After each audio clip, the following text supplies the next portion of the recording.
Today I will be unboxing the Angry Miao top secret keyboard that will be released in a couple days. They call it the 65 less keyboard. I've seen reviews online. I haven't really checked on any of them, but I haven't unboxed my box yet. So you'll get to see that right here. As you can see, top secret, fancy box and everything. I love what they did with the theme of it, their cool logo, and it really just is a box. So top secret product is launching on February 2nd at 8 a.m. and I'll link you to the launch page when this video releases. And we'll talk about pricing and everything after. Let's just open it up. What a box. I know, it's sort of heavy too. I love fancy boxes, but at the same time I also don't love fancy boxes. What am I gonna do with boxes? Nothing. So I'm assuming the keyboard's in there, and this box comes with a few other things like some contents, packaging contents, a lot of screws. We'll look at that. It also comes with ribbon cables. Woohoo! Yay! I think this is a microfiber cloth and an optional layer of some kind of foam if you want to include it in the back. Not that I will, maybe I will. We need a cloth, of course. Very fancy. Use it for your glasses. I'm not gonna open up the ribbon cables. We all know what ribbon cables looks like. And then there's this mini box that I do not know how to open.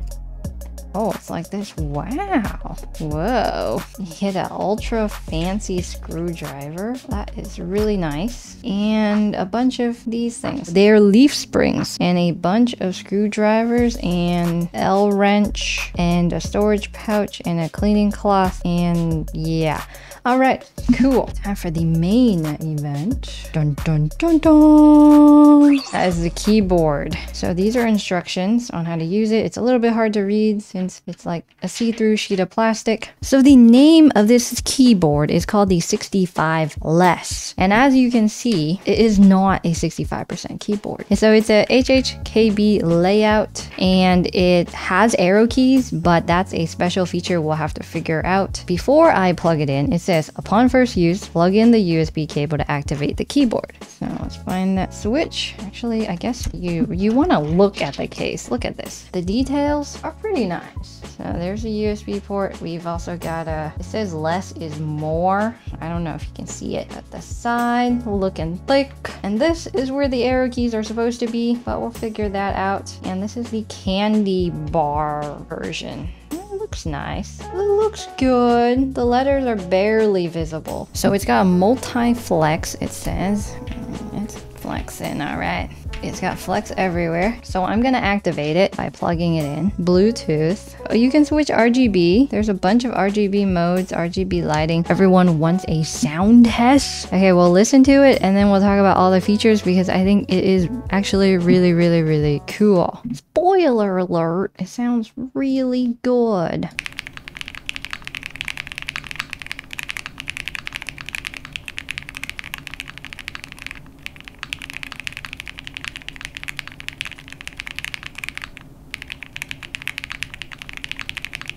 Okay, it's like really, really nice. We all know that. It's really nice. And this is it out of the box. I have done 0 things to this keyboard and it sounds freaking fantastic. Now we move on to the more important bits. Where the freak are the arrow keys? The most important here is the arrow keys touch panel, which I'm gonna play with. I don't know what situations you all... Okay, the only reason I would ever use my arrow keys is to type stuff. I did 2 typos. Now I want to use some arrow keys. Supposedly, you're supposed to touch this area with the touch here sticker. I'm just going to remove that. And you're just supposed to use your thumb as a scroll. If you hold it, it goes all the way back. So here's what my thumb is doing. You're going to scroll forward. You can scroll back. If you single press, it does nothing. So you have to like do a swipe motion like on your phone. So we're going to move back, type an O. Move forward, backspace, type a period. It's sort of cool. Honestly, I've never seen a keyboard use a touch area. So imagine you're typing, and you're like, oh no, I'm on an Excel sheet. And then you just move down and move up. It's not great for playing games, probably, but for someone who's just typing or using a Google Sheet, it's pretty awesome. That's a pretty cool feature. First time I've seen it, and it looks great. And now we go on to the more complicated stuff. The pricing. Everyone knows pricing is sort of a big deal when it comes to custom mechanical keyboards. And don't forget, this is by Angry Miao. So we expect this to be on the premium price point, okay? Keep that in mind before I tell you these numbers, all right? Okay, here we go.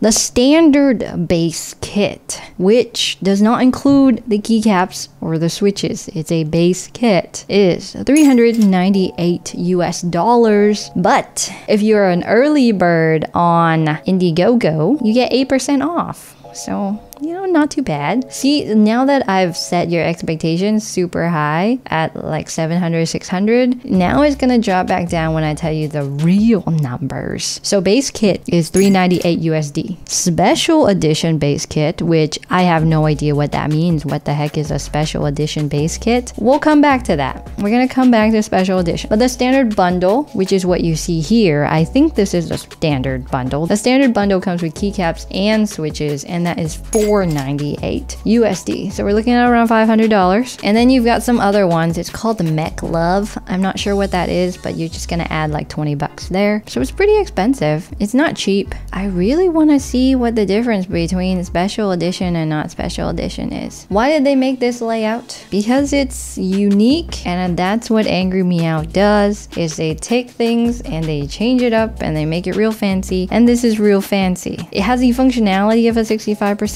although without the side buttons here, but you do get the arrow keys. It's sort of cool. 120 for this would be crazy. They would never do anything that's 120. It also has wireless charging if you buy their desk mat that I believe is sold out. So I don't know if you can even buy their desk mat, but it does that. There's 7 colorways. This is one of them. All the other ones are like super sleek and cool, and I wanted the one that just looks sort of girly. So here are the 7 colorways. We've got this Back to the Future one where it's DeLorean themed and very retro and awesome. We've got this, the purple version with the same keycaps as the last Cyberboard. This one's a cyberpunk inspired colorway. We got all black. That's what I got. Hard candy. Next, we've got 8-bit. It reminds me of Noxua a lot. Okay, here are the special editions. Now it makes sense. So what I have is a basic bundle. Here are the special ones. Laser, inspired by Tesla's Cybertruck. So it's got side RGB here, which is very unique. Ooh. And then here's the other one, which is Mech Love, also a special edition. It also has colors over here on the blockers. So these are much, much, much more expensive, $100 USD more expensive than the other ones. Whoa, you can put in different symbols and different colors. Whoa, and you can customize the back here too.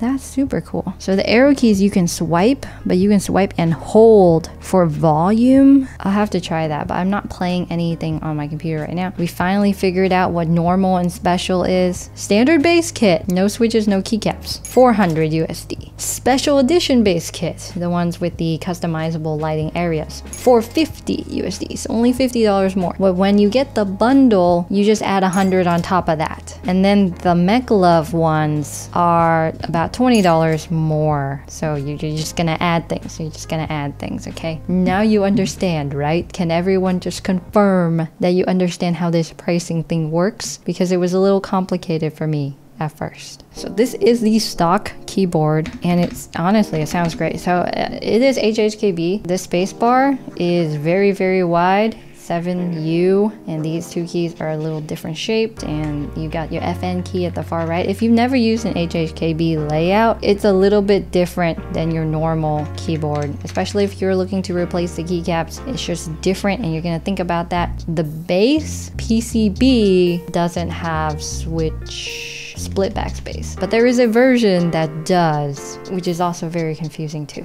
Now we can start looking at the parts, what switches they use, what stabilizers they use.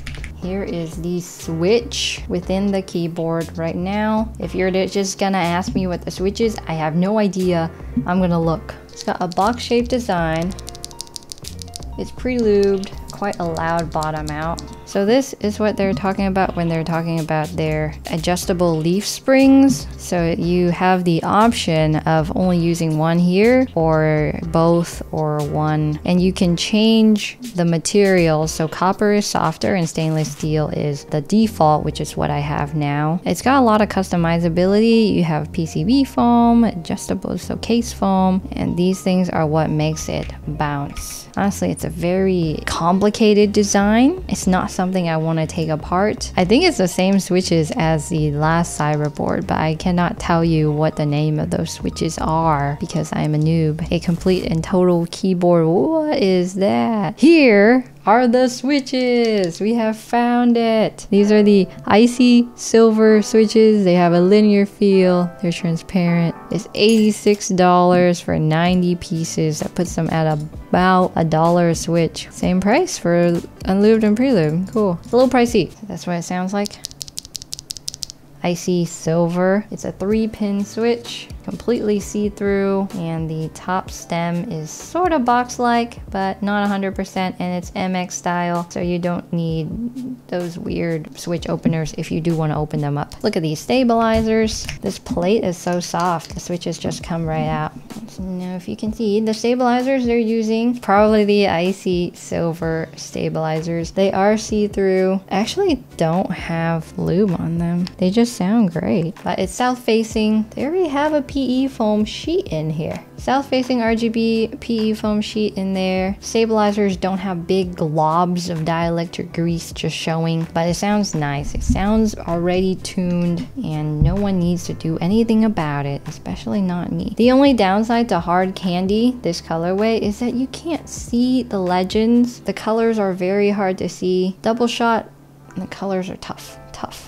Don't know how I feel about this one. If you have a hard time seeing, I would go with one of the other colorways. Is there anything you all would like to know about this keyboard before you have to make a financial decision that could just ruin your life, like purchasing one of these keyboards? Although they are very, very nice. They are very, very nice. I have no doubt about that. What do you think competes with this keyboard for the price? That is a tough one. $500. So Mode 65 base price is $300. And then you add some switches. I honestly think the Mode 65 is a very comparable keyboard, but it's not as complete, but it's also not as exclusive. If I were a person that buys a lot of keyboards, I would only buy Angry Meow if I'm looking to like save over time and buy something and keep it in a box in the corner and never ever use it until it goes up in price and then sell it. There's a lot of things that could compete with an Angry Meow keyboard. This is a banger keyboard. It's really high up, so let's compare it to like a Q1. Okay, as you can see, the front is the same height as a Keychron Q1. However, the back side is massive. Couple millimeters higher. It's not terrible. They recommend that you buy their magnetic levitation wrist rest if you're gonna get something like this, but if you type with your wrists up, then it's not a big deal. Okay, so that's the keyboard. I don't dig the legends. I think it's really cool, but would I buy it? I personally would not, because it's really expensive and my paycheck does not warrant for those kinds of purchases.